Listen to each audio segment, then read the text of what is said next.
بسم اللہ الرحمن الرحیم۔ السلام علیکم بھائیوں۔ میرے خیال میں جتنے اچھی طرح مولانا صاحب نے آپ سب لوگوں کو سمجھایا، مجھے سمجھایا، تو میرے خیال میں میرے پاس تو الفاظ نہیں ہے، مجھے تو خود ان کی بات کا انداز اور جس طرح سمجھا رہے تھے بہت زیادہ پسند آیا اور مزہ آ رہا تھا ان کی باتیں سننے میں۔ میں تو یہاں پہ ہماری جماعت ہے جمشید بھائی، ان سے میں ملنے آیا تھا، ہمارے بزرگ ہیں بڑے، میرا کافی تعلق ہے ان سے، تو یہ اللہ کے راستے میں نکلے تھے، ہم نے کہا ہم بھی جائیں، ان سے ملیں، تھوڑی سی دعائیں لیں اپنے لیے۔ جس طرح میں نے پہلے کہا کہ اچھی طرح انہوں نے سمجھا دی، میرے پاس خیر اتنے الفاظ تو نہیں ہیں بولنے کے لیے، لیکن ایک بات میں لازمی آپ سے کہوں گا کہ اللہ تعالیٰ نے کرکٹ کے ذریعے مجھے پوری دنیا گھمائی، کالے پیلے ہر قسم کے لوگوں میں، امیر ہو غریب ہو، ہر قسم کے لوگوں کے بیچ میں اللہ نے مجھے توفیق دی بیٹھنے کی، ان سے ملا۔ لیکن آپ یقین کریں میں نے ایسے ایسے لوگوں کو دیکھا ہے کہ جن کی صرف تنخواہ کوئی 2 سے 2,500 روپے تنخواہ ہوگی، 5-6 بچے ہوں گے، اور آپ یقین کریں کہ ان کی زندگی اتنی زبردست اور اتنی سکون والی زندگی۔ آج کل کے دور میں 2-2,500 روپے والا بندہ، 5-6 بچے، سمجھ نہیں آتا کہ بندہ کس طرح اسکول بھی جاتے ہیں، کھاتے پیتے بھی ہیں 3 وقت کا، اور کوئی پرابلم نہیں ہے ان کو۔ اس کی وجہ صرف اور صرف جو مجھے نظر آئی، ان کا تعلق اللہ سے بہت زیادہ ہے۔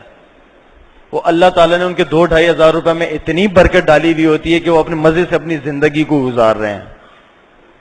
تو جس کی زندگی میں دین ہے، پورا کا پورا دین ہے، وہ زندگی سب سے خوبصورت ترین زندگی، وہ اس دنیا میں بھی کامیابی اور آخرت میں بھی ہے۔ اور جس کی زندگی میں دین نہیں ہے، اس کی زندگی جانور سے بھی بدتر زندگی ہے۔ میں اپنی مثال دیتا ہوں، میں خود بھی پٹھان کا تو یہ مشہور ہے نا کہ نماز پڑھتے ہیں، کام سارے کرتے ہیں لیکن نماز نہیں چھوڑتے۔ 3-4 وقت نماز میں بھی پہلے پڑھا کرتا تھا، تو میرے کافی عرصے سے میرے ایاز بھائی ہمارے ساتھ آئے میں، یہ میرے گھر بڑا آیا کرتے تھے، تو میں ان کو بگا دیتا تھا یا چوکیدار وغیرہ سے منع کرا دیتا تھا۔ تو ایک دفعہ محلے میں ٹیپ بال کھیلتے ہوئے ان کے ہاتھ میں آئی گیا، تو ان کے ساتھ میں بیٹھا، خیر ان کی بات سنی ہے، ان سے میں بالکل بھاگتا تھا، دور بھاگتا تھا۔ تو ان کے ساتھ جب میں نے بات ان کی بیٹے تصویریں نہ کھینچے موبائل سے، بیٹھ جاؤ، تو ان کے ساتھ خیر جب میں بیٹھا ان کی باتیں سنی مجھے، تو مجھے اس دن یہ احساس ہو گیا تھا کہ شاید آفریدی تم نے کل مرنا بھی ہے، اور تم اپنے ساتھ لے کے کیا جاؤ گے؟ تو یہ چیزیں بار بار جب سے میری ان کی ملاقات ہوئی، یہ چیزیں میرے ذہن میں گھومتی تھی یار کہ واقعی میں کل مروں گا، میں اپنے ساتھ کرکٹ یہ چھکے چوکے تو لے کے نہیں جاؤں گا جو کبھی کبھار لگتے ہیں مجھ سے، یہ تو میں اپنے ساتھ قبر میں نہیں لے کے جاؤں گا، نہ اس کے سوالات ہونے مجھ سے قبر میں، میرے اعمال کام آئیں گے وہاں، تو جو روح کی غذا ہے وہ عبادت ہے اور روح اسی نے جوابات دینے ہیں۔ تو میں نے کرکٹ تو کام نہیں آئے گی میری وہاں پہ، تو بہتر یہ ہے کہ پھر خیر ان سے ملاقاتیں ہوتی رہی، ان کے ساتھ 3 دن کے لیے چلے گئے، 1 دن کے لیے چلے گئے، بزرگوں میں جا کے بیٹھے، اچھی محفلوں میں۔ ابھی یہ میں شکر ادا کرتا ہوں اللہ تعالیٰ کا کہ اللہ تعالیٰ نے مجھے اس محفل کا حصہ بنایا، یہ کوئی چھوٹی محفل نہیں ہے، یہ بہت بڑی محفل ہے۔ تو اس طرح کی محفلوں میں جانا شروع کیا میں نے، تو آہستہ آہستہ سے مجھے خود اپنے آپ میں تھوڑا سا فرق نظر آنے لگا، تھوڑا سیدھے راستے کی طرف آیا، کوشش کرتا ہوں کہ 5 وقت نماز جماعت کے ساتھ پڑھتا ہوں، کوشش کرتا ہوں پوری کہ جو بھی ہو، اور اچھے اچھے لوگوں میں، اچھے بزرگوں کے پاس جا کے بیٹھتے ہیں، ان سے دین سیکھنے کی کوشش کرتے ہیں۔ یہ جو اللہ والے لوگ، جو اللہ، میں تو ان کو سچی بات ہے فرشتے کہتا ہوں، جو اللہ کے راستے میں گھر سے نکل کے بیگم بچوں کو چھوڑ کے اپنے نرم نرم بستروں کو چھوڑ کے چلے جاتے ہیں، انہیں تو میں فرشتے کہتا ہوں۔ اور یہ میری مثال دے رہے ہیں کہ میں تو خیر ایک بہت ہی گناہگار آدمی ہوں، اگر پوچھ رہے ہیں تو سعید انور سے پوچھیں، جنید جمشید سے پوچھیں، جن کا ذریعہ ہی کرکٹ یا جن کا ذریعہ ہی موسیقی تھا، ان کی زندگی میں کیا فرق پڑا ہے، یہ تو ان سے جا کے پوچھیں، تو وہ آپ کو بتائیں گے کہ ان کی زندگی میں کیا فرق پڑا ہے دین پہ چلنے سے۔ جو اپنے گھر باہر کے نرم نرم بستروں کو چھوڑ کے مسجد کی چٹائیوں پہ جا کے سوتے ہیں، یہ تو ان سے جا کے پوچھیں کہ ان کو اس دین سے کیا مزہ آیا ہے۔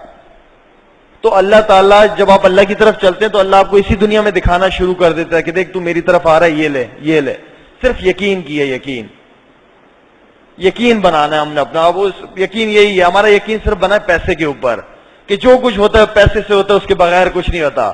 ٹھیک ہے پیسہ ضرورت ہے، حلال طریقے سے ہو تو بہت اچھا ہے، پیسہ ضرورت ہے، کوئی فرض نہیں ہم پہ، ہے تو شکر ہے، نہیں ہے تب بھی شکر ہے۔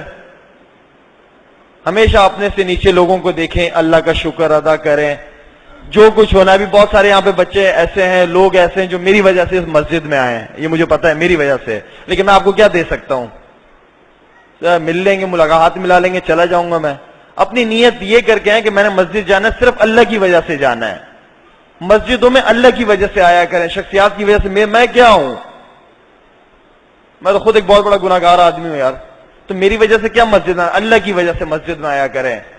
یہ جو بزرگ آئے ہوئے یہاں پہ بیٹھے ہوئے، ان سے ملیں، ان سے بات کریں، کوئی بھی مسئلے مسائل ہیں ان سے آ کے پوچھیں، ان سے ان کی زندگی کا ایکسپیرینس پوچھیں، یہ آپ کو بتائیں گے. تو انشاءاللہ آپ سارے حضرات کوشش کریں گے. ابھی میرے خیال میں لاہور میں اجتماع بھی ہے، کب سے شروع ہے؟ 12 سے انشاءاللہ لاہور میں اجتماع بھی ہے. میری بھی کوشش ہے اللہ کرے ٹیسٹ ٹیم کے ساتھ نہ جاؤں، نکل جاؤں اجتماع میں انشاءاللہ 3 دن کے لیے لاہور. اور انشاءاللہ ارادہ میرا، میں نے تو مجھے تو یہ ایریا بہت پسند آیا. انشاءاللہ میرا امید ہے کہ یہاں سے انشاءاللہ 3 دن کے لیے لازمی جماعت لے کے، میں خود اپنی کی جماعت لے کے یہاں لازمی انشاءاللہ آپ لوگوں کے ساتھ 3 دن گزاروں گا. لیکن اس کی بھی ایک شرط ہے کہ بھئی یہاں سے بھی تو جماعتیں نکلنی چاہیے نا. یہاں سے اللہ کے راستے میں لوگ نکلیں گے تو ہمیں پتہ چلے گا نا کہ بھئی ہم جائیں گے تو ہمیں بھی فائدہ ہوگا انشاءاللہ. تو آپ سارے حضرات کوشش کریں گے انشاءاللہ اس چیز کی. بھائی انشاءاللہ دعا کریں. بھوک بھی لگ رہی ہے نا، کھانا بھی کھانا ہے. تشکیل یہ